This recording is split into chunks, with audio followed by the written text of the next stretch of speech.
நம்மளுடைய வயிற்றில் நாம் உண்ணக்கூடிய அந்த உணவுகள் அந்த இட நெருக்கம் காரணமாக குமுறி அழுகி ஜீர்ணித்து கெட்டு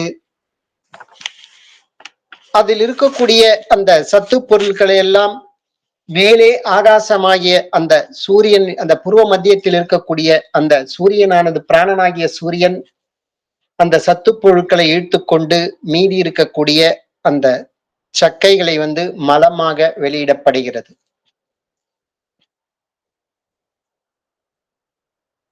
அப்ப உண்மையில எங்க பாத்தீங்கன்னா, நம்மளுக்கு அந்த பிராணனாகிய சூரியன், அந்த ஹிருதயம் என்று சொல்லக்கூடிய அந்த இடத்துலதான், அந்த புருவ மத்தியத்துலதான் இருக்கிறது அப்படின்றத இன்னும் நல்லா தெளிவுபடுத்துறார் ஞானபிதா. அப்ப கூடவே சிறிது எந்த இடத்தில் சுக்கிலம், ஸ்ரோனிதம், ஜீவசக்தியான வாயு இந்த மூன்றும் ஒருங்கிணைக்கிறதோ அந்த இடத்துல புதியதாக ஒரு ஜீவி என்பது உருவாக்கப்படுகிறது, ஒரு சிருஷ்டி என்பது அந்த இடத்தில் நடைபெறுகிறது.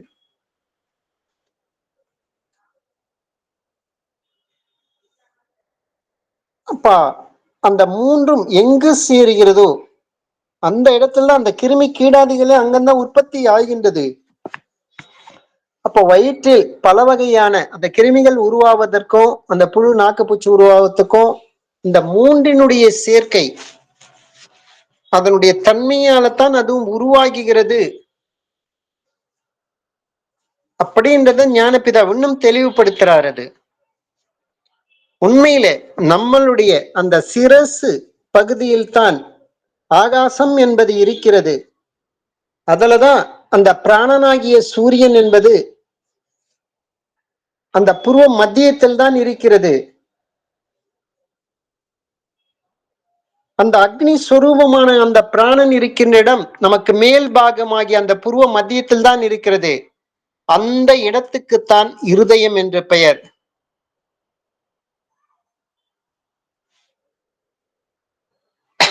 அந்த இருதயம் எங்க இருக்குன்னு பார்த்தா ஆகாசத்தில் இருக்கிறது. அது எங்கன்னு பார்த்தா நம்மளுடைய சிரசின் மேல் பாகத்துக்கு மேலதான் இருக்கிறது. ஆனா உண்மையில தலைக்கு மேல இல்ல, சிரசு பகுதியில் தான் ஆகாசம் என்பது இருக்கிறது. உண்மையில நம்மளுடைய சிரசுக்கு மேல் பாகமாக நாம் புறக்கண்ணால் பார்க்கக்கூடிய அது ஆகாசம் என்பது கிடையாதது. அங்கதான் அந்த பிராணனாகிய சூரியன் மனம் இருக்கிறது என்றால் நாம் ஒரு செத்த பிணத்துக்கு நாம் ஒப்பாகத்தான் இருப்போம்.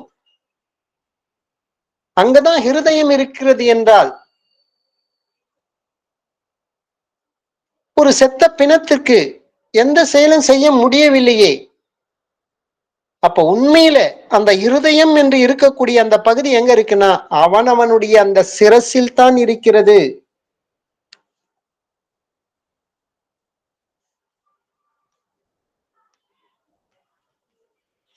அப்ப அங்கிருந்துதான் அது பிரகாசிக்கின்றது. அதுக்கு ஜீவன் இருந்தால் அந்த இடத்துல தான் அந்த பிரகாசம் என்பது உண்டாகிறது. அப்ப அந்த பிரகாசிக்கின்ற அந்த வஸ்து எதுன்னு பார்த்தீங்கன்னா ஜீவன். அப்ப ஜீவனாகவும் பிரகாசமாகவும் தன்னில் இருக்கின்ற அந்த வஸ்து தன்னிலிருந்து நசித்த போது அப்ப அது வெளியில போயிடுச்சுன்னா பிரகாசம் இல்லாமல் ஆகிவிடுறோம். அப்ப நமக்கு எங்க இருந்து பார்த்தீங்கன்னா அது மேல் பாகத்துல அந்த பிரகாசம் இருக்கிறது. அப்ப தன்னில் தானே மேலா இருக்கின்ற இடத்துக்கே ஆகாசம் என்று சொல்வது. ஆகாசம் என்பது அதிகம் பிரகாசிக்கின்றதும் மேலே இருக்கிறதும் காண முடியாததாகும்.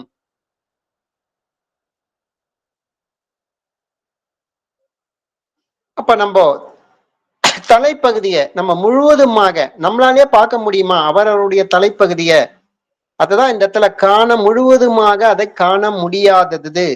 அதை உணரதான் முடியுமே தவிர நமக்குள்ள தன்னைத்தான் உணரும் போது தான் நமக்குள்ள ஆகாசம் என்ற முழுமையாக உணர முடியுமே தவிர நம்ம கண்ணுக்கு தெரியக்கூடிய இந்த புறக்கண்ணால அதை முழுவதுமாக நம்மளுடைய தலைப்பகுதியான அந்த ஆகாசத்தை அவரவர்களுடைய தலைப்பகுதியை அவரவர்களால் நம்ம பார்க்க முடியறதில்லை.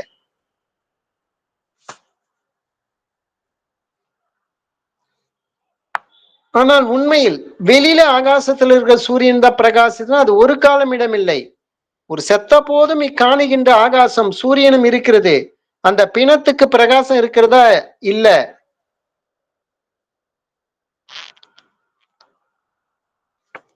அதே சமயம் மத்தியான டைம் ஏன்னா ஒரு படுத்து தூங்குகிறார், அப்ப எதனா அந்த மனமானது வெளிப்படுதா? இல்ல. அப்ப வெளியில இருக்கக்கூடிய அந்த சூரியனால அது கிடையாதது. அவரவர்களுக்கு இருக்கக்கூடிய அந்த சூரியனாலத்தான் அவரவர்களுக்குள்ள அந்த பிரகாசம் என்பது ஏற்படுகிறது. அது எங்க இருக்குதுன்னு பாத்தீங்கன்னா அது அவரவர்களுடைய சிரசில் தான் இருக்கிறது. ஆனால் ஆகாசம் காண முடியாது என்று சொல்லப்படுகிறது. ஆனால் நீ சொன்ன ஆகாசம் இதா இருந்தால் இதோ பாருங்கள் காணப்படுகிறது இல்லையா? அப்போ நீ சொன்ன அந்த மேல இருக்க தலைக்கு மேல் பகுதியில் இருக்கக்கூடிய கண்ணுக்கு புறக்கண்ணில் பார்க்கக்கூடிய அந்த ஆகாசத்தை தான் நம்ம தான் பார்க்க முடியுது. ஆனால் உண்மையான நம்ம அவரவருடைய சிரசா இருக்கின்ற அந்த ஆகாசத்தை அவரவர்களால அது பார்க்க முடியாதது. அப்போ நமக்கு காண்பதற்கு சாத்தியப்படாத வஸ்து அவனவனுடைய சிரசாகம். எப்படின்னா ஒரு கண்ணாடி எடுத்து பார்க்கும் போது கூட சரி, முகம் மாத்திரம் காணலாம். பல கண்ணாடிகள் எல்லா பாகங்களையும் வைத்து பார்த்தாலும் சரி, நம்ம நிலத்துல தலைகீழாக வைத்து பார்த்தாலும் அந்த சிரசு முழுவதும் ஒரே சமயத்துல காண்பதற்கு நம்மளால முடியறதில்ல. அப்ப அதாலதான் ஆகாசம் காண முடியாது என்று சொல்லத்துக்கு காரணம் அதுதான். அந்த ஆகாசத்திலிருந்துதான் சப்தம் என்பது உண்டாகிறது.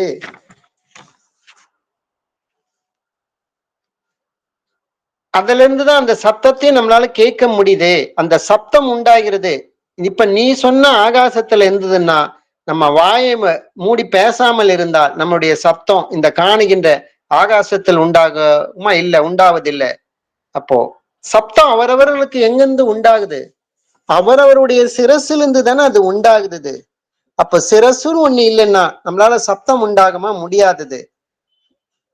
அதுக்குதான் அந்த சப்தம் ஆகாசத்திலிருந்து உண்டாகுதுன்னு அதுக்குதான் சொல்லத்துக்கு காரணம். அந்த ஆகாசம் அவனவருடைய சிரசாகும். அந்த சிரசிலிருந்து தான் சப்தம் உண்டாகுது. ஒரு சப்தத்தை கேட்பதற்கு நமக்கு என்ன வேணும்? நமக்கு சிரசு உண்டாயிருக்கு, இல்லைன்னா சப்தத்தை கேட்க முடியாது. ஏன்னா அதன் அந்த பகுதியில் தான் நமக்கு காது இருக்கிறது. அப்ப ஆகாசத்திலிருந்து சத்தம் உண்டாகிறோம், ஆகாசத்தில் சத்தம் கேட்கப்படுகின்றது சொல்ல காரணம்.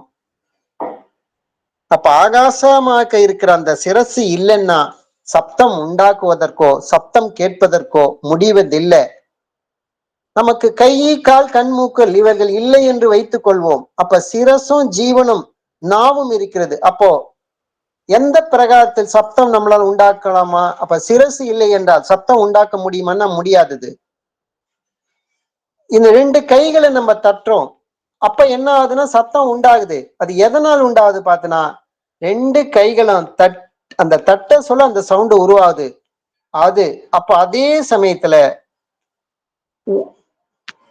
கைகள் மட்டும் இருக்கு, தலை இல்லாத வெறும் முண்டமாக இருக்கக்கூடிய உடம்பால கைகளை தட்ட முடியுமா? முடியாதது. அப்ப அந்த கைகளை தட்டுவதற்கு அதுக்கு சக்தி எங்கிருந்து வருது? சிரசுல இருந்து தானே வருது.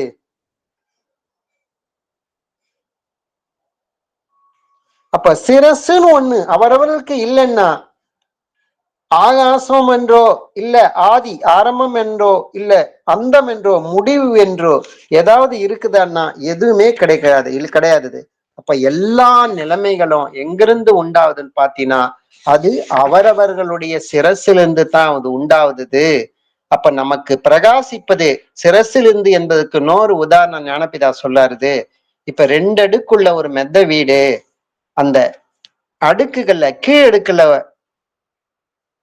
அது அறைக்குள்ள இரவுல மிக பிரகாசமாகிய ஒரு விளக்கை ஏற்றி வைத்துட்டு அந்த அறையினுடைய கதவுகளையும் ஜன்னல்களையும் மூடிட்டு நம்ம உள்பக்கமாவே அந்த மேலடுக்குல சென்று அங்குள்ள மேலடுக்கினுடைய அந்த ஜன்னல் வழியாக வெளியில பார்த்தோம்னா அப்ப கீழடுக்கில் ஏற்றி வைக்கப்பட்டிருக்கோம் விளக்கினுடைய வெளிச்சத்தால வெளியினுள்ள ஏதாவது பார்க்க முடியுமான்னா எதுவுமே பார்க்க முடியாது. அதுக்கு என்ன காரணம் பார்த்தனா, அந்த வீட்டினுடைய கீழடுக்கில் தான் அந்த பிரகாசம் என்பது இருக்கிறது.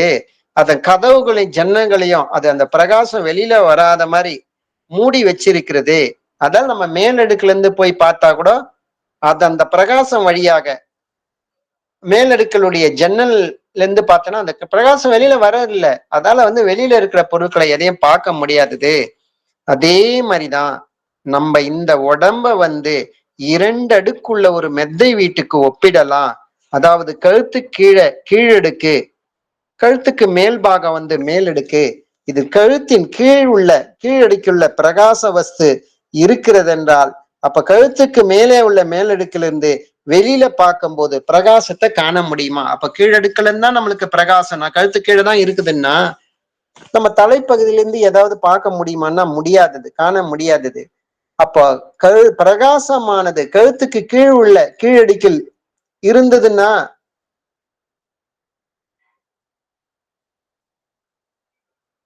அப்போ நமக்கு எங்க இருந்து அந்த பிரகாசம் வெளிப்படுதுன்னா கழுத்துக்கு கீழடுக்குல இருந்தா வெளிப்படுது கிடையாது. கழுத்து பகுதிக்கு மேல் பகுதியில் இருந்த தலையில இருந்து தான் அது வெளிப்படுகிறது. அப்போ வீட்டினுடைய வாசலுக்கு நேர ஒரு விளக்கு ஏற்றி வைத்து கதவை மூடினால் வெளியில் எப்படி இருக்குன்னு பார்த்தா இருட்டா இருக்கும், கதவை திறந்தா அது வெளிச்சமா இருக்கும். அப்ப எந்த இடத்துல இருந்து வெளிச்சம் உண்டாதுன்னு பாச்சா உள்ளிருக்கும் அந்த விளக்குல இருந்து தான் வெளிச்சம் உண்டாகுது. அது வெளியில் எப்படி பிரகாசிக்கிறது பாத்தீங்கன்னா, அது வாசலுக்கு நேரே அந்த விளக்கிலிருந்து எரிந்து கொண்டிருக்கின்ற அந்த அக்னியினுடைய அந்த சக்திக்கு அனுசரித்து அந்த பிரகாசத்தினுடைய அந்த தொலைவு என்பது அது மாறுபட வந்தது. அப்ப அந்த விளக்குல எண்ணெயும் திரியும் அக்னியும் இல்லைனாலும் அது பிரகாசிக்குமானா அது பிரகாசிக்குது. அப்போ அந்த விளக்கினுடைய அந்த கீழ்த்தட்டில் இருந்தோ அந்த மேல் தட்டிலிருந்து பிரகாசிக்குதான்னு பார்த்தா ஒரு விளக்கினுடைய மேல் தட்டிலிருந்து அந்த பிரகாசிக்குது. அந்த பிரகாரம் தான் நம்மளுடைய இந்த ஜடத்தை ஒரு விளக்கிற்கு ஒப்பிடலாம். அப்ப இந்த ஜடமா இருக்கின்ற விளக்குல கர்மமாயிருக்கின்ற வாயுவாகிய இந்த தைலத்தை நிறைத்து அதில் மனதாயிருக்கின்ற அந்த திரிய போட்டு ஆத்மாவாயிருக்கின்ற தீபத்தினால் எரிந்து கொண்டிருப்பதாகவும் இக்காணப்படுகின்ற உலகம், இக்காணுகின்ற உலகம். அதாவது பாத்தீங்கன்னா ஒரு குத்து விளக்கு அதனுடைய மேல் பாகம் தான் அதனுடைய தலைப்பகுதி, அதனுடைய தண்டு பகுதி தான் நமக்கு கழுத்துக்கு கீழ் இருக்கக்கூடிய முதுகுத்தண்டு, அப்புறம் அடிபாகம். அப்ப அந்த குத்து விளக்குல ஒரு எண்ணெய் இட்டு திரியிட்டு அது தீபம் ஏற்றினால் அது எந்த அளவுக்கு ஒரு குறிப்பிட்ட டிஸ்டன்ஸ்க்கு வெளிச்சம் என்பது இருக்கும். அது அதே மாதிரிதான் இந்த உடம்பு கழுத்தினுடைய தலைப்பகுதி மேல்பாகம் என்றும் அந்த குத்துவிளக்கு தண்டு பகுதி நம்மளுடைய கழுத்துக்கு கீழ் உள்ள பகுதிகளாகவும் அடிப்பகுதி கால் இந்த மாதிரி பகுதிகளாகவும் இதை ஒரு உதாரணமாக எடுத்துட்டு அந்த ஜடமாய் இருக்கின்ற இந்த விளக்குல கர்மமாய் வாயுவாய் இருக்கின்ற தைலத்தை நிறைத்து, கதைதான் ஏற்கனவே கர்மம் என்பது எதுன்னு பாத்தீங்கன்னாலே இதே சித்த வேதத்துல ஞானபிதா சொல்லியிருப்பார். ஜீவசக்தியான வாயு தான் கர்மன்ற முறையில 8வது அத்தியாயத்துல அதுக்கான விளக்கத்தை கொடுத்திருப்பாரு. அதுதான் இப்ப கர்மம் என்பது செயல் கிடையாதது, அது ஒரு பொருள். அதுதான் கர்மமா இருக்கின்ற அந்த வாயுவா இருக்கின்ற அந்த தைலமான அந்த பொருளை அதில் நிறைச்சி அந்த குத்துவலுக்கு என்ன வேண்டல அதுதான் பாத்தீங்கன்னா நமக்குள் இருக்கக்கூடிய அந்த கர்மமா இருக்க அந்த தைலத்தை நிறைத்து அதில் மனதாயிருக்கின்ற திரியை போட்டு 5 புலன்கள் மூலமாகத்தான் அந்த மனம் வெளிப்படுது. அதுதான் அந்த திரியை போட்டு ஆத்மாவாயிருக்கின்ற தீபத்தினால் எரிந்து கொண்டிருக்கிறதாகவும் காணப்படுகின்ற உலகம். நம்ம தலைப்பகுதியில இருக்கின்ற அந்த கர்மமாயிருக்கின்ற அந்த ஜீவசக்தியான அந்த வாயு மனதினுடைய 5 புலன்கள் வழியாக அது வெளிப்படுகிறது. அதுதான் அந்த வெளிப்படுறதன் காரணமாகத்தான் அதுதான் நம்மளுக்கு இந்த உலகமாக கேட்பது, காண்பது, அறிவது எல்லாமே இதன் மூலமாகத்தான் நம்ம அறிந்து கொண்டிருக்கின்றோம். இததான் இந்த காணப்படுகின்ற இந்த உலகம். அந்த பிரகாரத்தினா விளக்கினுடைய அந்த மேல்தட்டு இருக்கிற அந்த திரி எரிந்து எப்படி ஜொலிப்புடன் பிரகாசிக்கிறதோ அதே பிரகாரம்தான் இந்த ஜடமா இருக்கின்ற இந்த விளக்கினுடைய மேல்தட்டிலிருந்து இந்த மனமாகிய இந்த திரி எரிந்து ஜொலித்து கொண்டிருக்கிறதாகும். இதுதான் இப்ப நம்ம காணப்படுவது எல்லாமே அதுதான். அப்ப மேல் தட்டுல எந்த இடத்துல இருந்து அது பிரகாசிக்குதுன்னு பாத்தீங்கன்னா அது புருவ மத்தியத்திலிருந்து தான் அது ஆத்மா அது பிரகாசிக்கின்றது.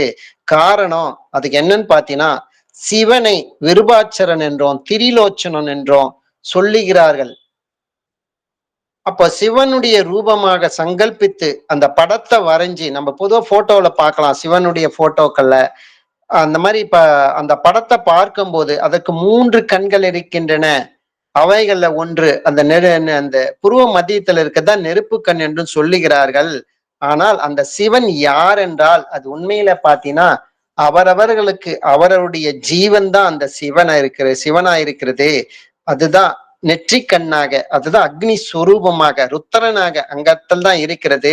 அப்ப அந்த சிவனா இருக்கின்ற அந்த ஜீவனா இருக்கின்ற சிவனுக்கு தான் 3 கண்கள் இருக்கின்றன. அதான் எதுன்னு பாத்தீங்கன்னா இடகலை, பிங்களை, சுழுமுனை. இதில் இடகலை பிங்களை என்பது அது சூரிய சந்திரனை சொல்றது இது. சுழுமுனை என்பது எதுன்னு பாத்தீங்கன்னா அது அக்னி நேத்திரத்தை தான் சொல்றது. இதனால் தான் பொதுவா சிவனுக்கு 3 கண்கள் உண்டென்றோம், அவைகளை ஒன்று அக்னி நேத்திரம் என்றும், அது புருவ மத்தியத்தில் இருக்கிறது என்றும் அதுக்குதான் சொல்றதுக்கான காரணம். இதை அனுசரித்து தான் இப்ப சொன்ன இந்த அந்த சிவனுடைய அந்த உருவ படத்துல அந்த பொம்மையில பாத்தீங்கன்னா அந்த புருவ மத்தியத்துல அக்னி இருப்பதாக அந்த மாதிரி வரைஞ்சிருப்பார்கள். அப்பதான் புருவ மத்தியம் என்பது சொல்லுவதுதான் உண்மையில சுழுமுனை என்று சொல்கின்ற அந்த அக்னி நேத்திரன் சொல்றது. அந்த புருவ மத்தியத்துல அக்னின்னு ஒண்ணு இல்லைன்னா நமக்கு பிரகாசிக்க முடியுமான்னா அதுக்கு வழியே கிடையாது. அப்ப நம்மள எங்க இருந்து அது பிரகாசித்து பாத்தீங்கன்னா அந்த புருவ மத்தியத்துல அந்த சுழுமுனியாக இருக்கின்ற அந்த அக்னி நேத்திரத்திலிருந்து தான் நமக்குள்ள அந்த பிரகாசம், அந்த பிரகாசம் மூலமாகத்தான் நம்மளால கேட்பது, காண்பது, அறிவது, கண்ணால பாக்குறது, காதால கேட்கறது, மூக்கால முகந்தறிவது, எல்லாமே தொட்டுணர்வது எல்லாமே அந்த அக்னி நேத்திரமான அந்த புருவ மத்தியத்தில் இருக்கக்கூடிய அந்தனுடைய பிரகாசத்தாலதான் எல்லாமே நம்மளால செய்ய முடியுது.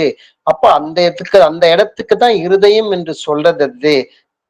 அப்போ இந்த விதத்தில் தான் தண்ணீர் ஆகாச மத்தியத்துல புருவ மத்தியமாய இருதயமாய் சுழுமுனையாயிருக்கின்ற அந்த அக்னி நேத்திரத்திலிருந்து தான் நமக்கு அந்த பிரகாசம் என்பது நமக்குள்ள இருந்து அது வெளிப்படுகிறது. அதுதான் பாத்தீங்கன்னா மனம் இருக்கும் இடம், அகங்காரம் ஒடுங்கும் இடம், மனம் ஒடுங்கும் இடம், ஜீவன் ஒடுங்கும் இடம். எல்லாமே ஈஸ்வரத்தன்மையை நாம் முழுமையாக தன்னைத்தான் உணர்வதற்கான அந்த இடத்துலதான் இல்ல முக்கியமாக அந்த இருதயம் என்று சொல்லக்கூடிய அந்த இடத்தில் தான் இருக்கிறது.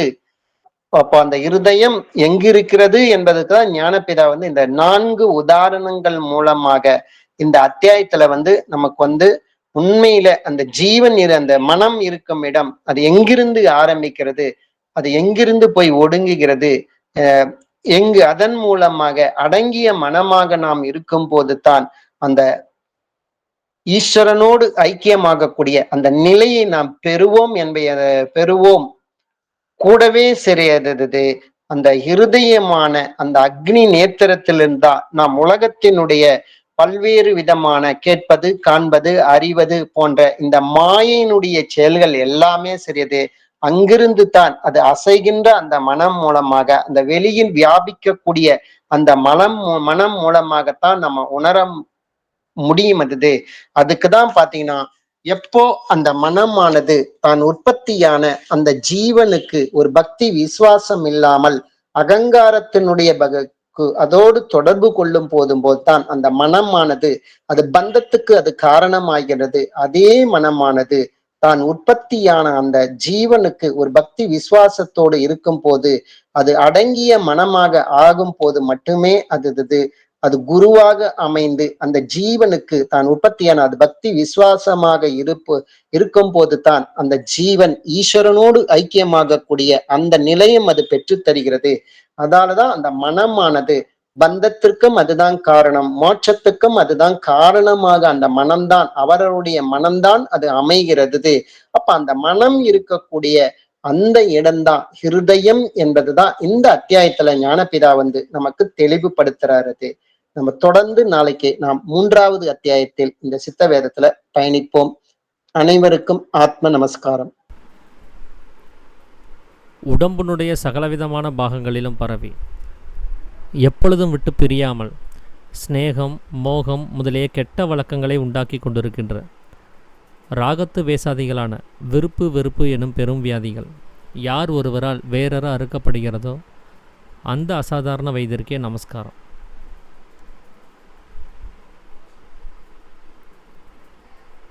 நம்ம நேத்திக்கு வரைக்கும் நம்மளிருந்து பிரகாசமானது வெளியில் வியாபிக்குது அப்படின்னு சொன்னால் நம்ம உடம்புக்குள்ளார அக்னி இருக்கணும்.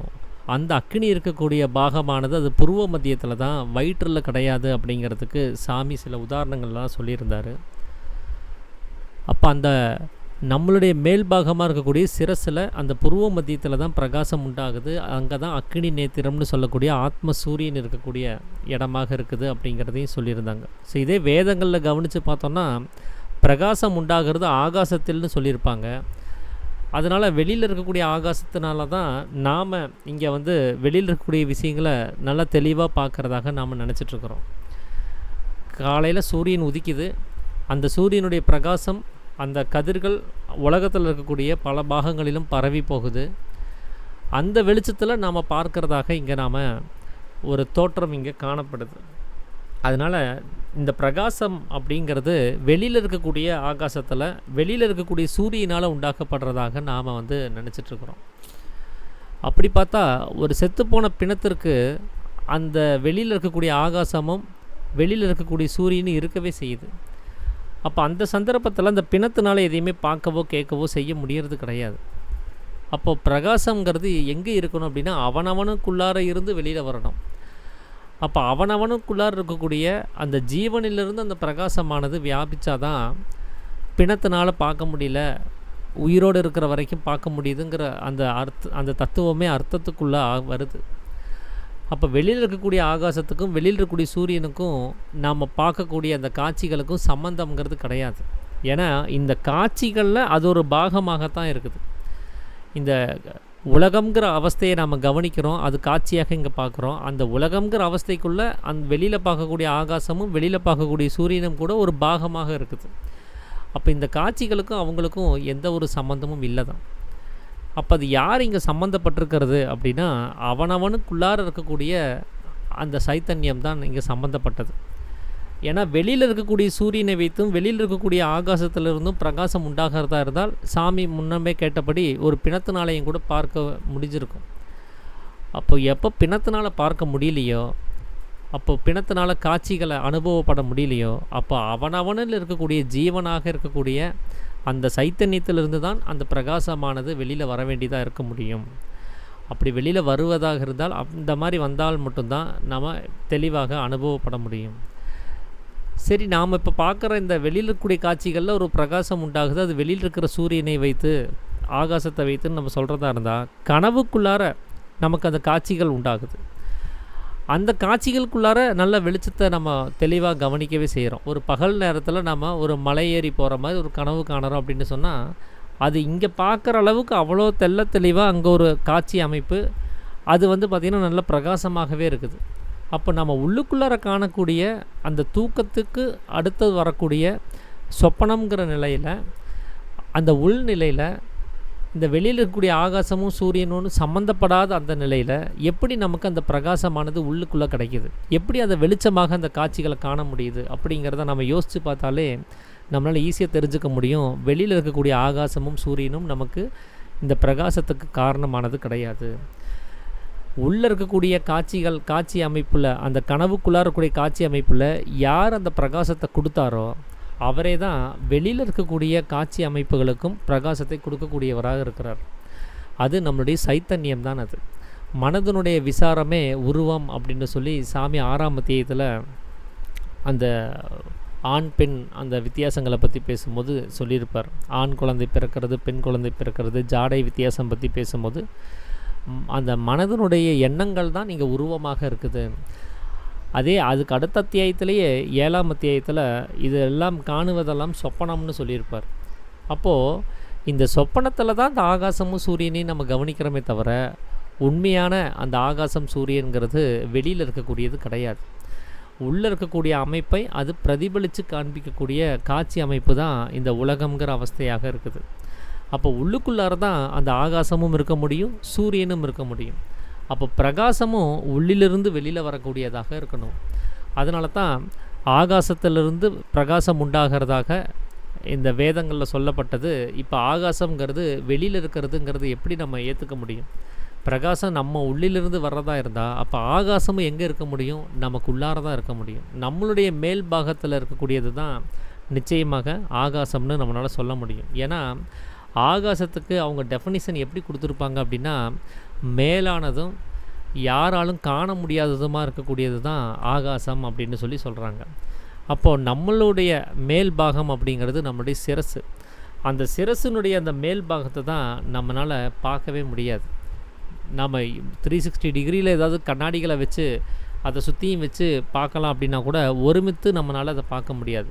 வேணா இது கொஞ்சம் அது கொஞ்சம் இது கொஞ்சம்னு சொல்லி நம்ம தனித்தனியாக பார்க்க முடியுமே தவிர, அந்த பாகங்களை தனித்தனியாக பார்க்க முடியுமே தவிர ஒருமித்து பார்க்க முடியாது. அப்படி அந்த ஆகாசம் அப்படிங்கிறது எங்கேருந்து இருக்குது அப்படின்னா நம்மளுடைய சிரசினுடைய மேல் பாகத்தில். அங்கே தான் புருவ மத்தியத்தில் ஆத்ம சூரியன் இருக்குது. அந்த சூரியனுடைய பிரகாசம் தான் சைத்தன்யமாக சித்தமாக வெளியில் பிரகாசிக்க ஆரம்பிக்குது. அந்த பிரகாசத்தினால தான் நாம் வெளியில் இருக்கக்கூடிய விஷயங்களை பார்க்க செய்கிறோம்.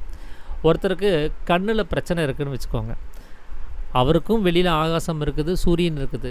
ஏன் அவரால் பார்க்க முடியல, வெளியில் இருக்கக்கூடிய விஷயங்களை தெளிவாக பார்க்க முடியல அப்படின்னா அவனவனுக்குள்ளார இருக்கக்கூடிய பிரகாசம் வெளிமுகமாக பிரவேசிக்கிறதுக்கு அங்கே தடை ஏற்பட்டிருக்குது.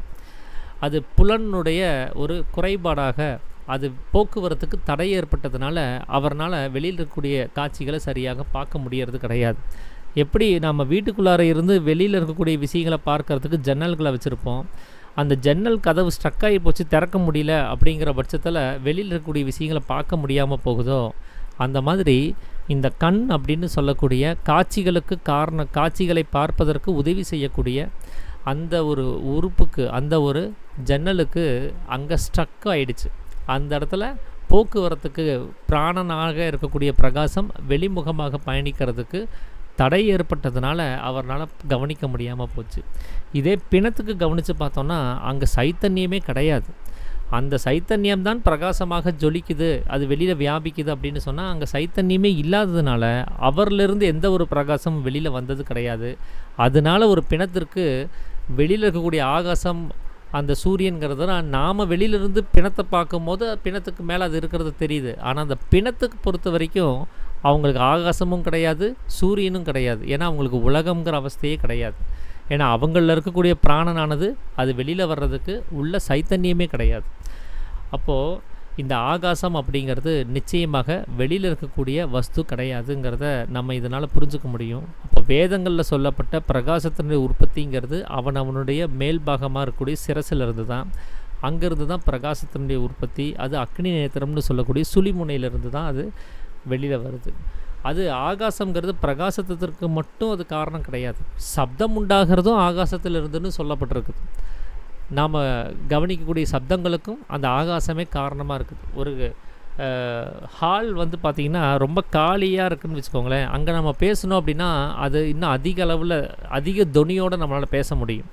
ஆனால் அந்த ஹாலில் நிறையா பொருள்களை போட்டு நல்ல இடைஞ்சல் பண்ணி விட்டுச்சிட்டோம் அப்படின்னு சொன்னால் நம்மளால் பேசணுன்னு சொன்னால் நம்மளுடைய அந்த சப்தத்தினுடைய தொனியே குறைவாகத்தான் இருக்கும். அந்த மாதிரி நான் அந்த ஒரு சப்தம்னு ஒன்று உண்டாகணும் அப்படின்னு சொன்னால் அங்கே ஒரு காலி இடம் அப்படிங்கிறது ஒன்று வேணும். அந்த இடங்கள் அடைக்கப்பட்டு போச்சு அப்படின்னு சொன்னால் அங்கே சப்தத்தினுடைய தொனியானது வராது. ஒருத்தர் பேச பேச அவருடைய வாயை அமுத்தி அதை பொத்தி வச்சிட்டோம் அப்படின்னு சொன்னால் அவரால் அந்த சப்தத்தை வெளியில் கொண்டு வரவே முடியாது. ஒரு சிலருக்கு இந்த மூக்கு அடைச்சிரும், அந்த சளி பிடிச்சி மூக்கு அடைப்பு ஏற்படும் போது அப்பவும் அவரால் பாருங்கள் ரொம்ப சிரமப்பட்டு பேசுவார், மூச்சு வாங்கி பேசுவார். அவருடைய தொனியே சரளமாக வராது, ரொம்ப கஷ்டப்பட்டு பேசுகிற மாதிரி இருக்கும். அப்போது அந்த ஆகாசங்கிற அந்த காலி இடம் அங்கே இருந்தால் தான், அது சுலபமாக இருந்தால் தான், தங்கு தடையின்றி இருந்தால் தான் அது மூலமாக சப்தமானது வெளியில் வர்றதுக்கான ஒரு வாய்ப்புங்கிறது அங்கே கிடைக்கும். நம்ம ஸ்பீக்கர்ஸ் எல்லாம் கூட வச்சுருப்போம், அந்த சப்தத்தை வெளியில் தள்ளக்கூடிய ஸ்பீக்கர்ஸ். அந்த ஸ்பீக்கர்னுடைய துவாரத்தை அடைச்சிட்டோம் அப்படின்னு சொன்னால் சப்தம் என்னாகும், அது உள்ளுக்குள்ளாரே அடங்கி போயிடும், அது வெளியில் வராது. அப்போ அந்த சப்தம் வெளியில் வர்றதுக்கான ஒரு துளை அங்கே இருந்தால் தான் அந்த ஸ்பீக்கரில் அங்கே அதை ஒலித்த அந்த சப்தத்தினுடைய தொனி அது வெளிமுகமாக பிரவேசிக்கும் போது நம்மளால் சுகமாக கேட்குறதுக்கான ஒரு வாய்ப்புங்கிறது கிடைக்கும். அந்த மாதிரி நம்மளுடைய ஆகாசத்திலிருந்து சப்தம் உண்டாகி அது குதம் அப்படின்னு சொல்லக்கூடிய அந்த துவாரத்தின் மூலமாக அது வெளியில் வருது. நாம் என்ன நினச்சிட்டு இருப்போம், தொண்டையிலிருந்து தான் சப்தம் வருது, வாயிலிருந்து தான் வருது அப்படின்னு நினச்சிட்ருக்கலாம். ஆனால் உண்மையாகவே சப்தம் அப்படிங்கிறது அந்த குதத்தினுடைய பாகத்திலிருந்து வரக்கூடியதாக இருக்கும். எப்படின்னா ஒரு சிலருக்கு மூக்கில் வந்து ஏதாவது சதை வளர்ந்து போச்சுன்னு வச்சுக்கோங்க எக்ஸ்ட்ராவாக, அவங்களாலையும் சரியாக பேச முடியாது. மூக்கு பொடி போட்டு அங்கே ஏதாவது ஒரு பிரச்சனை ஏற்படுத்திட்டாங்கன்னு வச்சுக்கோங்க, அவங்களாலையும் சரி வர பேசவும் முடியாது, சுவாசிக்கவும் முடியாது. இந்த சளினால் ஏதாவது அடைப்பு ஏற்பட்டாலும் அங்கே பேசுகிறதும் செய்கிறதும் முடியாது. அப்போ லங்ஸில் எவ்வளோ சளி இருந்தாலும் கூட அவர் சரளமாக பேசிடுவார். ஆனால் மூக்கினுடைய பின் பாகத்தில் அந்த அண்ணாக்குக்கு மேலே குதம்ங்கிற பாகத்தில் ஏதாவது சளி அடைப்பு ஏற்பட்டுச்சு அப்படின்னு சொன்னால் அவரால் பேசுகிறதுங்கிறது ரொம்ப சிரமமாக இருக்கும். சப்தத்தை அவரால் வெளியில் கொண்டு வரவே முடியாது. அதனால் சப்தத்தினுடைய உற்பத்தி சிரசிலிருந்து, ஆகாசத்திலிருந்து, அதனுடைய வழித்தடம் அது எதன் வழியாக வருது அப்படின்னா குதம் அப்படின்னு சொல்லக்கூடிய அந்த பாகத்தின் வழியாக அது வெளிமுகமாக வருது. இப்போ சப்தம் உண்டாகிறதுக்கான ஒரு விஷயங்களை கவனித்து பார்த்தோம்னா, பேசுகிறது மூலமாக சப்தத்தை உண்டு பண்ணுறோம். ஒரு இசைக்கருவிகளை மீட்டுறது மூலமாக சப்தத்தை கொண்டு வர முடியும். கைகளை தட்டுறது மூலமாகவும் நமக்கு சப்தத்தை கொண்டு வர முடியும்.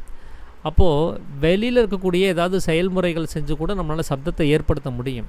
ஆனால் என்ன தான் இதெல்லாம் சப்தத்துக்கு காரணமாக இருந்தாலும் கூட அந்த மூல காரணம்னு ஒன்று பார்த்திங்கன்னா, அந்த மூளையானது அங்கே வேலை செய்யணும். அந்த சிரசிலிருந்து அந்த ஆர்டர் பாஸ் ஆகணும்.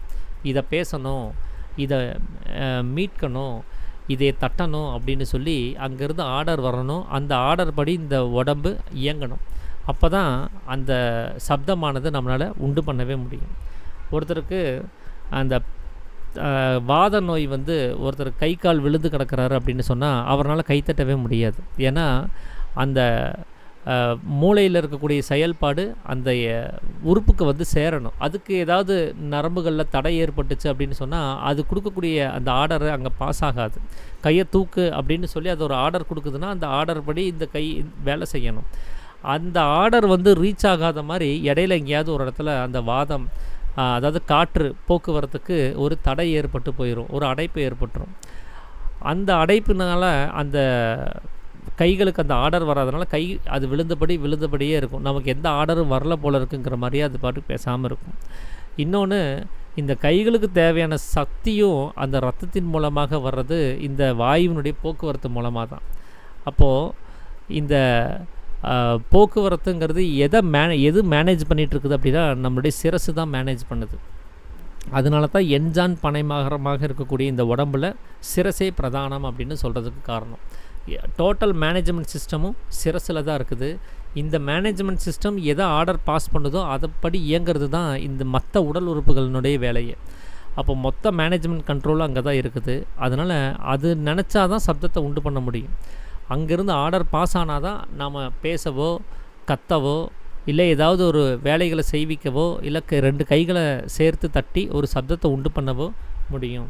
அதனால் அந்த சிரசு அப்படிங்கிறது தான் அங்கே ஆகாசமாக இருக்குது. அதனால தான் அங்கிருந்து தான் சப்தமானது உண்டாகிறதாக நம்மளால் இங்கே சொல்ல முடியும்.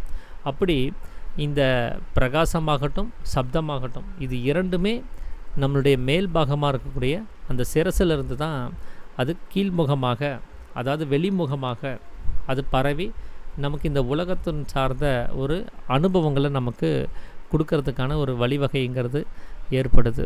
அப்படி இந்த உடம்பையும் சாமி இதில் இன்னொரு உதாரணமாக கூட சொல்லியிருப்பார்.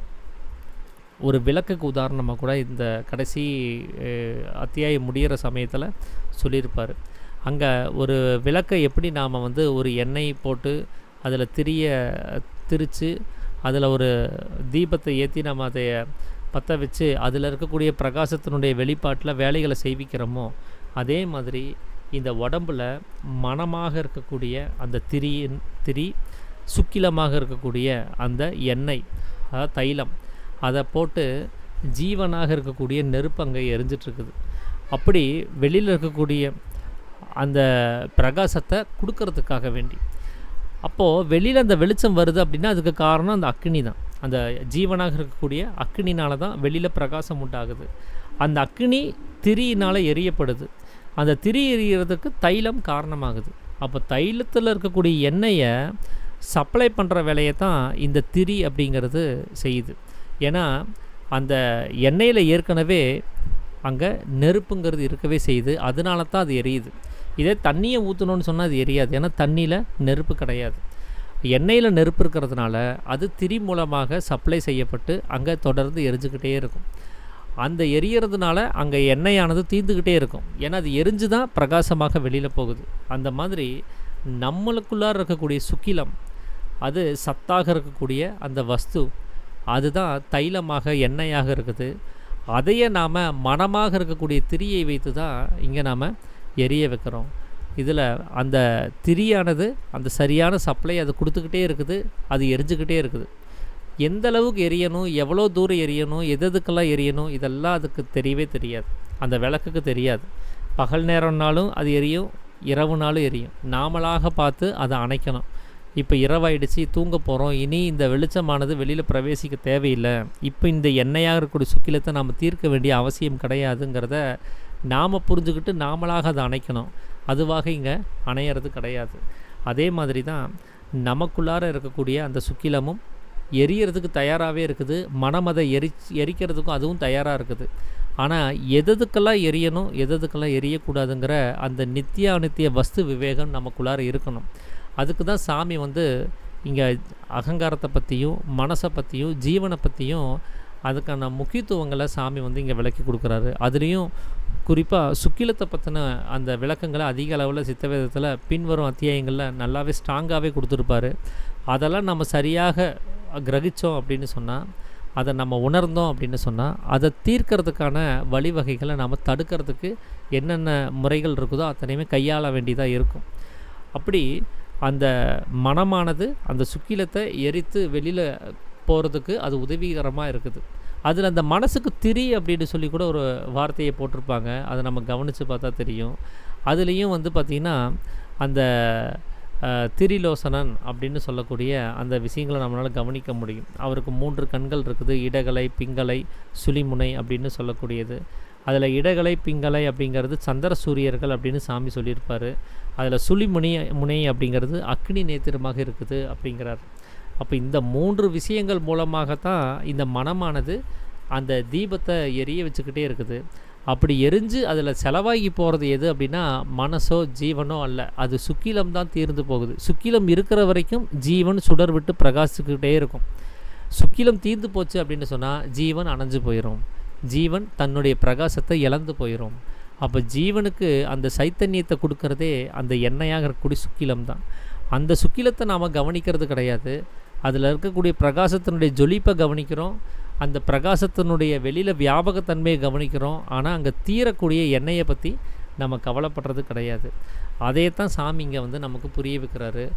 இந்த சுக்கிலமாக இருக்கக்கூடிய வஸ்துவை நாம் சரியான வகையில் பயன்படுத்தணும் அப்படின்னு சொன்னால் நமக்கு அந்த நித்திய அனித்திய வஸ்து விவேகம் தெரியணும். எது நித்தியம் எது அனித்தியம்ங்கிறது நமக்கு புரிய வரணும். எதுக்கு இது யூஸ் பண்ணணும், எதுக்கு யூஸ் பண்ணக்கூடாதுங்கிறது நமக்கு தெரிய வரணும். ஸோ இதெல்லாம் சொல்லித்தர்றவர் தான் நமக்கு குரு. நாம் எப்படி நடந்துக்கணும் அப்படிங்கிற ஒரு வழிகாட்டியாக இருக்கக்கூடியவர் அந்த குரு. அவர் நம்மளுடைய மனமாக இருக்கக்கூடிய காரண குரு தான் அவர். அவரை தான் இப்போ கொண்டு போய் புருவ மத்தியத்தில் கொண்டு போய் சேர்க்க சொல்கிறார். அவர் அங்கே இருந்தால் தான் அடங்கியிருப்பார். அவர் அங்கே இல்லைன்னா அவர் பல விஷயங்களையும் ஓடிக்கிட்டே இருப்பார். இந்த சுக்கிலத்தை தீர்க்கறதுக்கான எல்லா வேலைகளையும் செஞ்சுக்கிட்டே இருப்பார். அதனால் அவருக்குள்ளார இருந்து வெளியில் போகக்கூடிய அந்த சைத்தன்யத்தை நம்ம தடுக்கும்போது அவர் அந்த திரியில் அக்னியானது உண்டாக்குறதுக்கு நம்ம விடலை அப்படின்னு சொன்னால் அந்த எண்ணெயாகவே இருக்கும். அந்த தேவையான போது மட்டும் யூஸ் பண்ணிவிட்டு மிச்ச நேரங்களில் அதை பாதுகாக்கிறதுக்கான வேலைகள்ங்கிறது இருக்கும். இங்கே தேவையான போது அப்படின்னு நான் எதை குறிப்பிடுறேன் அப்படின்னா நம்மளுடைய உபஜீவன வாழ்க்கைக்கு தேவையான விஷயங்களை தான் இங்கே சொல்கிறேன். சம்பாதிக்கணும், சம்பாதிக்காமல் நீங்கள் முடியாது. திருவள்ளுவர் சொல்கிறபடி நமக்கு இந்த இவ்வுலகத்துக்காருக்கு கண்டிப்பாக செல்வம் வேணும். அந்த உள்ளுக்குள்ளார இருக்கக்கூடிய உலகத்துக்கு போகிறோம் அப்படின்னு சொன்னால் அருள் வேணும். அப்போது அருள் இல்லை அப்படின்னா அவ்வுலகம் இல்லை, பொருள் இல்லை அப்படின்னா இவ்வுலகம் இல்லை அப்படின்னு அவர் ஒரு குறளில் சொல்லியிருப்பார். அந்த மாதிரி நமக்கு அதை பேலன்ஸ் பண்ண தெரியணும். அனாவசியமாக செலவழிக்கக்கூடியதை தடுத்துட்டோம் அப்படின்னு சொன்னால் வெறும் அத்தியாவசியத்துக்கு மட்டும் இதை பயன்படுத்துறதுக்கான ஒரு வழிவகைங்கிறது நம்மளால் புரிஞ்சுக்க முடியும். அதுவும் எதுக்காக அப்படின்னு சொன்னால் நாம் அந்த ஜீவனுடைய ஜாக்கிரதை நிலைமையை அடையிற வரைக்கும் தான். இந்த உபஜீவனத்துக்காக நம்ம செலவு பண்ணக்கூடிய அந்த செலவுக்கு கூட ஒரு லிமிட்டேஷன் இருக்குது. அதையும் இந்த சக்தி தீர்ந்து போகிற வரைக்கும் உபஜீவனத்துக்கு பயன்படுத்துறதுங்கிறதும் தப்பு தான். எவ்வளோ சீக்கிரம் ஜீவனுடைய ஜாக்கிரதை நிலைமையை உணர முடியுமோ அவ்வளோ சீக்கிரம் உணர்ந்துட்டு அதுக்கப்புறம் அவனவன் தானே சதா உபஜீவனம் செய்து வாழ்ந்திருக்க வேண்டியதான தன்னுடைய சொந்த சொத்தை உபஜீவனம் செய்து வாழ வேண்டிய அந்த கலையை கற்றுக்கணும். அதை கற்றுக்கிற வரைக்கும் இந்த உலகம் சார்ந்த உபஜீவனம் தேவைப்படுது. அந்த கலையை கற்றுக்கிட்டோம், அவனவனுடைய சொத்தை தனக்குள்ளார நிலைநிறுத்தி வச்சு உபஜீவனத்தை மேற்கொள்கிறதுக்கான வழிவகை கிடைக்கிற வரைக்கும் தான் அது. கிடச்சிருச்சுன்னா இந்த உலகம் சார்ந்த உபஜீவனத்தையும் விட வேண்டிய அவசியங்கிறது இருக்கவே செய்யுது. அது கிடைக்கிற வரைக்கும் இதை நாம் கொஞ்சம் பிடிச்சிக்க வேண்டியதாக இருக்குது, இதில் கொஞ்சம் செலவு பண்ண வேண்டியதாக இருக்குது. அதுக்கப்புறம் கிடச்சதுக்கப்புறமும் அது செலவு பண்ண வேண்டிய அவசியம் கிடையாது. இது எல்லாத்தையும் நிறுத்திட்டு அவனவனுக்குள்ளார இருக்கக்கூடிய அந்த உபஜீவன வாழ்க்கையை மேற்கொண்டு தானாக தன்மயமாக இருந்து அந்த மோட்சத்தை அவனால் அடைஞ்சிக்க முடியும். அப்படி தான் இந்த இருதயம்னு சொல்லக்கூடிய பாகம் புருவ மத்தியத்தில் இருக்குது. அந்த புருவ மத்தியத்தில் கொண்டு போய் மனசை அசையாமல் நிறுத்தும்போது அது எந்த ஒரு சலனமும் இல்லாமல் அது குருவாக அது மாற்றமடையுது. அந்த சமயத்தில் அவர் நம்மளுடைய ஈஸ்வரனுடைய நிலையை வந்து நமக்கு காட்டி கொடுப்பாரு. அப்படிங்கிறது தான் இந்த 2ஆம் அத்தியாயத்தில் சாமி வந்து நமக்கு விளக்கமாக கொடுத்துருக்குறாரு. ஸோ நாளைக்கு வந்து அடுத்த முறை நம்ம இனி செவ்வாய்க்கிழமை தான் பார்ப்போம். ஏன்னா நாளைக்கு சீஃப் கெஸ்ட் வர்றாரு. அவர் வந்து நம்ம பழனியிலேருந்து சுரேஷ் அவர் தான் வந்து பேச வர்றாரு. அவர் நாளைக்கு 8 மணிக்கு வர்றதா சொல்லியிருக்கிறாரு. நாளைக்கு சீஃப் கெஸ்ட் வந்து பேசுவார். அதுக்கு அடுத்த நாள் கேள்வி பதில் செஷன் வந்து திங்கக்கிழமை இருக்கும். ஸோ செவ்வாய்க்கிழமை நாம் இந்த அத்தியாயம் 3 இருக்கக்கூடிய பாவம் புண்ணியம் அப்படிங்கிற விஷயத்தை பற்றி பார்ப்போம். ஏன்னா குருவாக இருக்கிறது எந்த நிலைமையில் அது தகுதி அடையுது அப்படிங்கிறத பார்த்துட்டோம். இப்போ அந்த குருக்கிட்ட போய் கேள்வி கேட்குறோம், ஈஸ்வரனை காட்டி கொடுன்னு கேள்வி கேட்குறோன்னா கேள்வி கேட்கக்கூடிய சீடனுக்கு தகுதி வேணும் இல்லையா? அந்த சீடனுடைய தகுதி தான் இங்கே புண்ணியம் செய்திருக்கக்கூடிய அந்த உத்கிருஷ்ட சரீரிகளாக நாம் வரும்போது அந்த கேள்வியை கேட்பதற்கான அருகதை நமக்கு வரும். அப்போ அந்த புண்ணியம் சார்ந்த விஷயங்களை நாம் கை கொண்டாதான் இந்த மனசுக்கிட்ட போய் ஈஸ்வரனை காட்டி கொடுன்னு கேட்கவே முடியும். நாம் இங்கே பாவத்தை செஞ்சுக்கிட்டு எனக்கு காட்டி கொடுன்னு சொன்னால் அவர் காட்டி கொடுக்க மாட்டார். அப்போ குருவுக்கு ஒரு தகுதி இருக்கிற மாதிரி சீடனுக்கும் அந்த கேள்வியை கேட்பவனுக்கும் ஒரு தகுதி வேணும். ஸோ அந்த தகுதி தான் இந்த 3ஆம் அத்தியாயத்தில் சொல்லப்பட்டிருக்கக்கூடிய பாவம் புண்ணியம் சார்ந்த விஷயங்கள். அதை நம்ம செவ்வாய்க்கிழமை தொடர்ந்து கவனிப்போம். ஸோ நாளைக்கு வந்து கேள்வி பதில் வந்து நான் ப்ரிப்பேர் பண்ணுறேன். அது 1ஆம் அத்தியாயம் 2ஆம் அத்தியாயம் அந்த 2மே கம்பைன் பண்ணி நான் ஒரு 20 கேள்விகளை நான் ரெடி பண்ணி வைக்கிறேன். அப்போது வேறு யாராவது ஏதாவது விஷயங்களை பகிர்ந்துக்கிறதா இருந்தால் பகிர்ந்துக்கலாங்கய்யா. அனைவருக்கும் ஆத்த நமஸ்காரம்.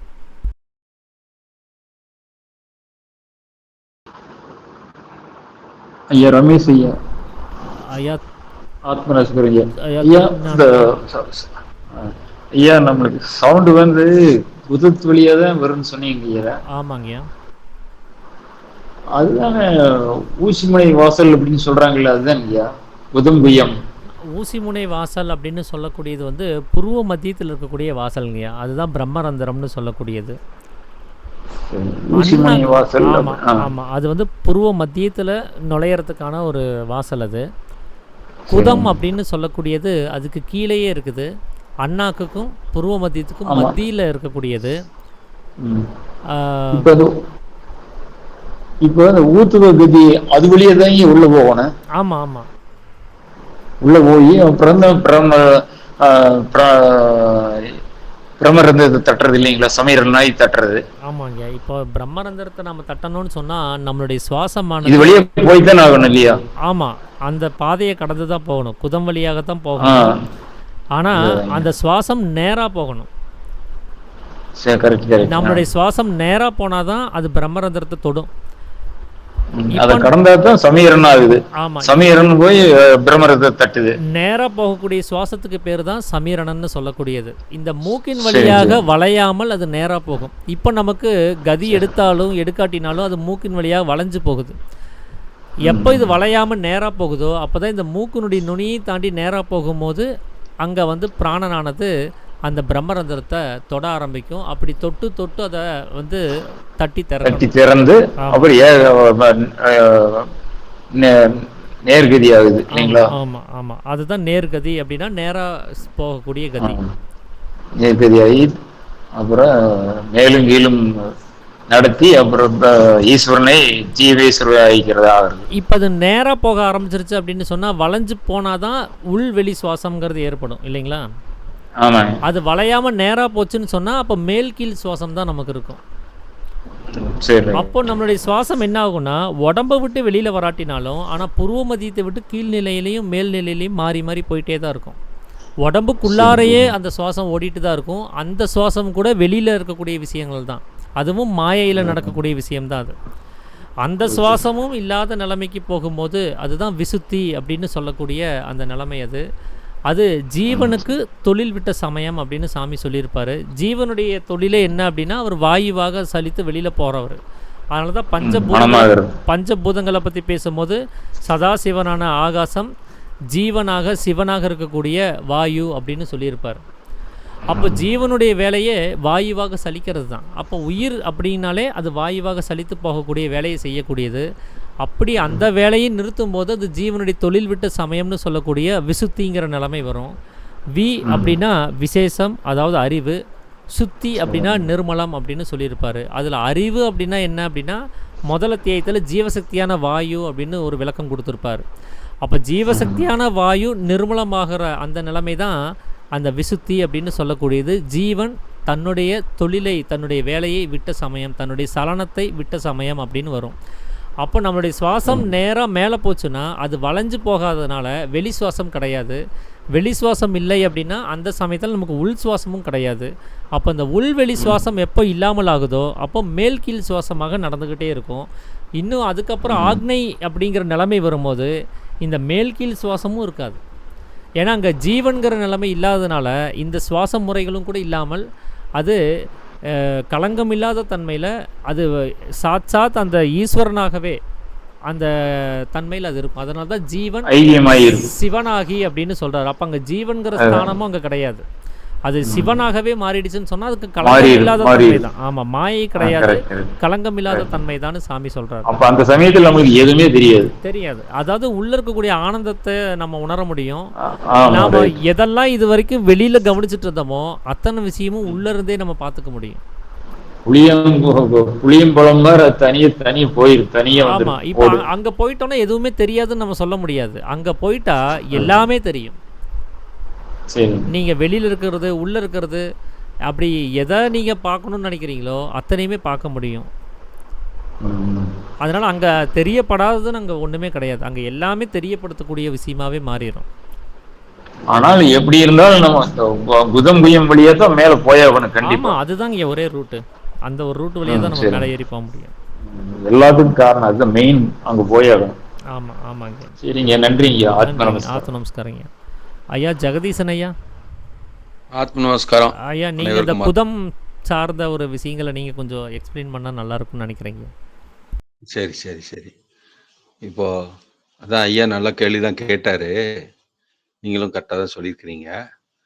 அதில் வந்து ஒரு நம்ம இந்த சவுண்டுங்கிறதுல முதல்ல பார்த்தோம்னா, அதாவது சாஸ்திர ரீதியாக ஏற்கனவே கொஞ்சம் சொல்லியிருக்கிறாங்க.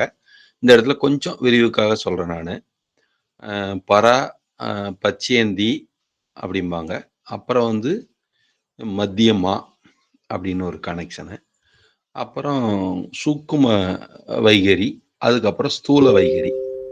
இப்போ நமக்கு இந்த சூக்கும வைகரிங்கிற இடத்துலையும் ஸ்தூல வைகரிங்கிற இடத்துல தான் பாயிண்ட். எப்படின்னா, பராங்கிறது நாபிக்கும் கீழே இருக்கக்கூடிய ஜீவனுடைய ஆரம்ப ஸ்தானத்திலிருந்து அந்த ஜீவசக்தி ஆகிய வாயு ஜீவனுடைய உள்மார்க்கத்தின் வழியா வரக்கூடியதாக முதல்ல அந்த ஆற்றல் வந்து அங்கிருந்து தான் நமக்கு அந்த பிராணன் வந்து கீழே இருந்து தான் நமக்கு தேவைக்கு எடுத்துக்கிறோம். சுவாசம் பண்றதுக்கே கீழே இருந்து மேலே தான் கொண்டு போகிறோம். அப்புறம் மேலேருந்து மறுபடியும் கீழே போகும். இதே தான் நமக்கு. அதனால அந்த ஜீவனுடைய உள்மார்க்கத்தை நன்றாக்குறதுனால அந்த சவுண்டுக்கான எனர்ஜி, அதாவது ரொம்ப நேரம் சில பேர் பேசினாங்கன்னா என்னன்னா குடல்ல இருக்கிற பிராணெல்லாம் காஞ்சி இதாயிடும். அதே மாதிரி சித்த வித்தை பண்ணும்போதும் அப்படிதான். குடல் இருக்கிற பிராணெல்லாம் எடுக்கப்பட்டு மேலே உறிஞ்சப்பட்டுரும். அப்புறம் உறிஞ்சப்பட்டுருச்சுன்னா அங்கே வெறும் வெப்பந்தான் இருக்கும். அப்போ அந்த ஜீரணம் பண்றதுக்கோ இது பண்றதுக்கோ சிரமமா இருக்கு. அப்போ அதனாலதான் அதை தொடர்ந்து பேசினாங்கன்னா மறுபடியும் ஜூடாகி அந்த இடம் புண்ணாயிடுது. அதனாலதான் அதிகம் பேசுனதுனால அவங்களுக்கு புண்ணாயிடுச்சு அப்படின்னு சொல்லுவாங்க. கரகரன்னு வந்துருக்கு பேசுறப்போ. அந்த மாதிரி பண்ணிட்டு சாப்பிடும்போது சூடா கார சாரமா சாப்பிடுவாங்க பார்த்துக்குங்க. அந்த கார சாரமா சாப்பிட்டாங்கன்னா என்ன ஆயிரும் அப்படின்னா, அது உடனே போய் இந்த சாப்பாடு போய் சாப்பிடும்போது தண்ணி கிண்ணி கொஞ்சம் கூட குடிக்காம ஜீரக தண்ணி ஏதாவது குளிச்சு பண்ணணும். அப்படி எதுவும் பண்ணாம உடனே வாசி சித்தவத்தை பண்ணிட்டு அப்படித்தா நெய் சாதத்தை முதல்ல சாப்பிடணும் அப்படிம்பாங்க. அந்த மாதிரி நெய் சாதம் சாப்பிடாம அது தேங்காய் எண்ணெயாவது அட்லீஸ்ட் குடிச்சாப்புனா, இல்லை ஜீரக தண்ணியாவது கொஞ்சம் குடிச்சுக்கணும். ஒரு காட்டம்ளர் பச்சை தண்ணியாவது முதல்ல குடிச்சுக்கணும், இல்லை வெதுவெதுப்பான தண்ணியாவது குடிச்சுக்கணும். ஏதாவது ஒன்று குடிச்சிட்டு பண்ணா அந்த கொஞ்சம் பிராணன் வந்து ப்ராசஸ் ஆகிக்கும் அந்த இடத்துல. அந்த பிராணன் மறுபடியும் அந்த குளிர்ச்சிக்கு மறுபடியும் வந்து சேர்ந்துக்கும். அப்புறம் நம்ம சாப்பிட்டோம்னா அதை அந்த குடலோட லேயர் வந்து தடவி கொடுத்த மாதிரி கொஞ்சம் பிரச்சனை இல்லாமல் இருக்கும். ஆனா அப்படி எதுவும் நம்ம பண்றதுக்கு வாய்ப்பு இல்லாம இவங்க உடனடியா பண்றதுனாலதான் வாசியை பத்தி சொல்லும்போது சதா பிரணயாமத்தை உலகத்தில் நிந்தித்து வருகிறார்கள்னே சாமி சொல்றாரு. அப்போ அதனால வந்து எனக்கு பிரச்சனை வந்துருச்சுங்க, வயிறு வலி வந்துருச்சுங்க, சூளை வாய் வந்துருச்சுங்க அப்படின்னு. அதே சித்தர் பாட்டுலையும் ஒரு பாட்டு இருக்கு, அது ரொம்ப நான் நீடிக்க விரும்பல, டைமிங் கம்மியாக தான் சொல்றேன். நாடி நாடி நாட்களும் கழிந்து போய் ஓடி ஓடி உட்கலந்த ஜோதியை நாடி நாடி நாட்களும் கழிந்து போய் வாடி வாடி மாண்டு போன மாந்தர்கள் கோடி கோடி எண்ணிருந்த கோடியே சூளை வாயு அணுகி இறந்தவர் கோடின்னு வருது. அப்போ உஷ்ணத்தினால வர வியாதி தான் சூளை வியாதி. நாவுக்கரசர் கூட அந்த சூளை வாயு வியாதியை கொடுத்துதான் அவர் சைவத்துக்கு மாத்தினாரு இறைவனர்களால. அந்த அம்மா அவங்க சகோதரி வேண்டி கொண்டதுக்கு என்னங்க அப்புறம் அது குணமாச்சுன்னு சொல்லுவாங்க. இப்போ அந்த டாபிக்ல பார்த்தீங்கன்னா அந்த குடல் ப்ராசஸ் நல்லா இருந்தா தான் நீங்க சாப்பாட்டு வகையிலையும் நல்லா இருக்கணும், அந்த குடலும் நல்லா இருக்கணும், நுரையீரலும் நல்லா இருக்கணும், எல்லா உறுப்பும் நல்லா இருந்தா தான் நீங்க சித்த வைத்திய பயிற்சியை நல்லா பண்ண முடியும். மூலத்திலையும் உஷ்ணம் வரக்கூடாது, குதத்துவாரம்ங்கிறது மலக்குதம் இருக்குல்ல, அங்கேயும் உஷ்ணம் வரக்கூடாது, சிறுநீரகத்தையும் பாதிக்கப்படக்கூடாது, அப்போ முதுகுத்தண்டும் பாதிக்கக்கூடாது, அப்புறம் எல்லாமே நல்லா இருக்கணும். அப்போ தொண்டையும் புண்ணாகக்கூடாது, நாக்கும் புண்ணாகக்கூடாது, சிறுநாக்கு மேலே இருக்கும் புண்ணு வரக்கூடாது. அப்போ மேலே வரைக்கும் அந்த பாதை வந்து அல்சர் ப்ராப்ளம் எதுவும் இல்லாமல் நல்ல விதமாக பார்த்துக்கணும். அப்போ நம்ம நல்ல உணர்வு கொண்டு உணர்ந்து தான் எல்லாம் பண்ணணும். அந்த ரீதியில் தான் நான் சொல்லிக்கிறேன். இது முக்கியமானனால கொஞ்சம் விளக்கமாகவே சொல்லிடலான்னு சொல்லிட்டேன். அதில் அப்போ இந்த கீழேருந்து வரக்கூடிய அந்த பிராணன் ஆகப்பட்டது மேல் நோக்கி நமக்கு வரும்போது முதல்ல அது என்னென்ன தெரியாத இடத்துல இருந்து வர்றதுனால பரா அப்படின்னு அழைக்கப்படுகிறது, தெய்வீகமானது அப்படின்றது. அப்புறம் பச்சியந்தி அப்படின்னு நாபி ஸ்தானத்து பக்கத்தில் வரும்போது பச்சியந்தின்னு அழைக்கப்படுது. அதுக்கு கொஞ்சம் அடுத்து வரும்போது மத்தியமா அப்படின்னு அழைக்கப்படுது. அதுக்கப்புறம் வரும்போது தொண்டை பக்கத்துல வரும்போது சூக்கும வைகரி அப்படிங்கிற மாதிரி அந்த அதிர்வு தொண்டையிலிருந்து ஆரம்பிச்சு அந்த காற்று மேல் நோக்கி தள்ளும், அது வந்து சூக்கும வைகரின்னு சொல்லப்படுது. அப்படி தள்ளக்கூடிய காற்று உங்களுக்கு எங்க போகுதுன்னா ஸ்தூல வைகரியா வெளிப்படையா வாக்கா மாறுவதற்கு முன்னாடி மேல அந்த ஆகாசம் சொல்லக்கூடிய குதத்துவாரத்தில் போய் பட்டு ரிஃப்ளெக்ஷன் ஆகிறதா நம்ம பேச முடியுது. அப்போ மூக்கு நம்ம பொத்திட்டோம்னா குணம் தான் சதம் கேட்கும், சரியா சவுண்டு தெளிவாகாது. அதுதான் சொல்றாரு லவுடு ஸ்பீக்கர் வச்ச மாதிரி அப்படின்னு சொல்றாரு. அப்போ இந்த லவுடு ஸ்பீக்கர் மாதிரி வேலை செய்யறது ஆகாசத்துல எதிரொலிச்சு வர்ற மாதிரி, அப்போ அந்த சவுண்டு அதிகமா வெளியில கேட்கும். அப்போ மூக்கடைச்சு இருக்கிறதுனாலதான் அதிகம் பேச முடியல ஒரு ஆளால அப்படின்னு நமக்கு சொல்றாங்க. அப்ப அந்த மூக்கடைப்பு இல்லாம இருந்தா தான் அந்த குதத்துவாரத்துல சளியோ கவமோ அடைச்சுதான் உயிர் போகுது அப்படின்னு கூட சொல்லுவாங்க. அப்போ மேல போறதுக்கான ப்ராசஸ்க்கு சளிகம அடைப்பும் அதே குதத்துவாரத்துல தான் இருக்குது. அது இல்லாம வேற ஒரு வகையில பார்க்க போனா அந்த மூக்குப்பொடி இதெல்லாம் போட்டு அடைக்கிறாங்கன்னு அது ஒரு கணக்கு இருக்குது. அப்ப இயற்கையிலேயே நமக்கு வெளியில கொஞ்சம் சில வேலைகள்லாம் செய்யணும், ஐம்புலன் வழியா போய் போய் பழகுனதுனால குழந்தைகள் இருந்த அந்த துவாரம் ஓப்பனா இருந்த துவாரம் ஒரு வயசு 8 மாசம் ஆனதுக்கு அப்புறம் 6 மாசத்துக்கு மேலேயே 6 மாசம் குழந்தை வரைக்கும் ராஜயோகின்னு சொல்றாங்க. அப்ப இந்த 6 மாசத்துக்கு மேல இருக்கிற காரணத்தை பார்த்தா கொஞ்சம் கொஞ்சமா அதை அடைக்க ஆரம்பிச்சிருக்கு உங்களுக்கு. அப்ப அதனாலதான் அந்த சாமி தட்டி திறக்க வேண்டும், பிரம்மரந்தத்தை தட்டி திறக்க வேண்டும் அப்படின்ற ஒரு வார்த்தையை சொல்றாரு. அது என்னன்னா ஒரு முடி அளவு மயிர்கால் அளவு இருக்குதுங்கிறாங்க. அப்போ உஷ்ணம்ங்கிற நெருப்பாருங்கிறது உருவாக்கும் போதுதான் அது கொஞ்சம் விரிஞ்சு கொடுக்கும். அப்புறம் அதுல சின்ன முதல்ல வந்து ப்ராசஸ் நமக்கு உறிஞ்சிற ப்ராசஸ் மாதிரி வலையில உறிஞ்சிக்கிற மாதிரி சின்ன அளவுல தான் போயிட்டு வந்துட்டு இருக்கும். அதனாலதான் நம்ம ஜீவனம் இருக்குது, அங்க போய் சேருது. வெறும் காற்று மட்டும் நம்ம ஒரே காற்று நம்ம பண்றது இல்லை, நம்மளும் வருது. நான் இன்னைக்கு கொஞ்சம் விளக்கி இருக்கிறேன், இன்னொரு இதுல விளக்கி இருக்கிறேன், அதுல பாத்தீங்கன்னா தெரிஞ்சுப்பீங்க. அதனால நீங்க அதை பார்த்துக்குங்க. இன்னைக்கு வந்து அது முழுசா விளக்கறதுக்கு டைம் இல்லாதனால இதோட அந்த இது சொல்றேன். அப்போ நமக்கு அந்த சத்தம் வந்து அந்த ஆகாசத்துல எதிரொலிச்சுதான் அந்த குதத்துவாரத்துல எதிரொலிக்குது. அப்ப எதிரொலிச்சுதான் அந்த வாயு வழிய தூல வைகரி அப்படின்னு வெளிப்படையா நம்ம பேச முடியுது. அப்ப இந்த ஆகாசத்துல எக்கோவா எதிரொலிக்கலைன்னா அந்த சவுண்டு வந்து கிளாரிட்டியா கிளியரா இருக்காது, வார்த்தை சுத்தமா இருக்காது, ஏதோ வெறும் சத்தமா தான் வரும், சரியா உணர்ந்து கொள்ள முடியாது, மொழி வந்து தெளிவான உச்சரிப்பா இருக்க முடியாது. அதனால அந்த குதத்துவாரம்ங்கிறது சாமி வந்து வெளிப்படையா இல்லாம ரகசியமா இருக்குங்கிறார். அதை பத்தி தனியா இன்னொரு இதில் தான் சொல்லணும். ஏன்னா அந்த மூக்குக்குள்ள நம்ம விரல ஓட்டி பார்க்கும்போது ஒரு சின்ன துவாரம் வளையும். அது வந்து 1/2 இன்ச்சு தான் இருக்கும். அந்த கரெக்டா மூக்கு முட்டிட்டு சுண்டு விரல உள்ள ஓட்டுனா, முட்டி அந்த வளையிற இடத்துல பார்த்தீங்கன்னா, ஒரு 1/2 இன்ச்சு சதை கனத்துல அந்த ஓட்டை போய் 2 ஓட்டை முடியும். அங்கருந்து மேல் அண்ணம் இதே மாரி இந்த மேல் பல்லுல மேல் அண்ணம் இருக்கிற மாரி சிறுநாக்கு மேல ஏறி போனா, அங்க ஒரு மேல்வாய் ஓப்பன் இருக்குது. அதுல அன்னம் இருக்குது. அதுலருந்து 2 துவாரம் மேல் நோக்கி போகுது. அதுதான் சாமி குதர் துவாரம்ங்கிறாரு. இப்ப நீங்க ஏதாவது சாப்பிட்டுட்டு இருக்கும்போது உங்க எண்ணம் நினைக்கிறீங்கன்னு வைங்க, அந்த எண்ணம் வார்த்தையா வர்றதுக்கு உடனடியா ப்ராசஸ் வந்து தூல வைகரியா மாறுது. அப்ப நீங்க நினைக்கும் போதே பரா அப்படிங்கிற இடத்துல இருந்தே ஒர்க் அவுட் பண்ண ஆரம்பிச்சிடுது. அப்போ நீங்க நினைச்சிட்டீங்க அக்யூரேட்டா, ஆமா அவன் ரூ. 1,00,000 தரலையே அப்படின்னு நினைச்சிட்டு சாப்பிட்டுட்டு இருக்கிறீங்க. அப்போ ஒரு பருக்க சோறாவது அந்த பிராணன் வந்து ஏதோ பேச போறாராட்டிருக்கு, ஏதோ சொல்ல போறாராட்டிருக்குன்னு அந்த காற்றை உடனே ஆகாசத்துல கொண்டு தள்ளுது. தள்ளுனோடனே ஐயோ நம்ம நினைக்கத்தானே செஞ்சோம், நம்ம சொல்லணும்னு நினைக்கலையேங்கிறது உங்களுக்கு கவனம் அப்பதான் உணர்வுக்கு வருது. அதுக்கு முன்னாடியே அந்த பருக்க போய் அந்த காரம் போய் மேல சிரசுல அடிச்சு இந்த மூக்கெல்லாம் அந்த காரம் பட்டு அப்புறம் இருமல்லாம் வந்து தலையை தட்டி கொடுத்து மேல சிரசுல அடிச்சிருச்சு பாரு அப்படிங்கிறோம். அந்த சிரசுல அடிக்கிறங்கிற இடமே அந்த குதத்துவாரத்துல தான் அடிக்குது. அதனால உங்களுக்கு ஓரளவுக்கு இது புரிஞ்சிருக்கும்னு நினைக்கிறேன். அதனால நம்ம நினைக்காம எதுவும் நினைக்காம சாப்பாடு மேல மட்டும் முழு கவனம் வச்சு ஒரு நேரத்தில் ஒரு வேலை செய்கிறவன் மனிதன் அப்படின்னு நல்லா மென்னு அந்த ரசனையோட கரெக்டா அதாவது இறைவனுக்கு படைக்கிறோம் அப்படிங்கிற அந்த உணர்வோட தெய்வீக தன்மையோட சாப்பிட்டோம்னா அந்த பிரச்சனை சரியாகும் அப்படிங்கிறதுனால அந்த ஆகாசத்துல போய் எதிரொலிக்குது அப்படிங்கிறது இந்த வாக்குங்கிறது தூல வாக்கா வரும்போது தான் அங்க போய் மேலே எதிரொலிச்சு வெளிப்படையா வர்ற வாக்கு தூல வாக்குங்கிறத நம்ம புரிஞ்சுக்கிறோம். இப்படிதான் இதோட ப்ராசஸ் நடக்குது. ஓரளவுக்கு சரியா விளங்கியிருக்கும்னு நினைக்கிறேன். ஆத்ம நமஸ்காரம்.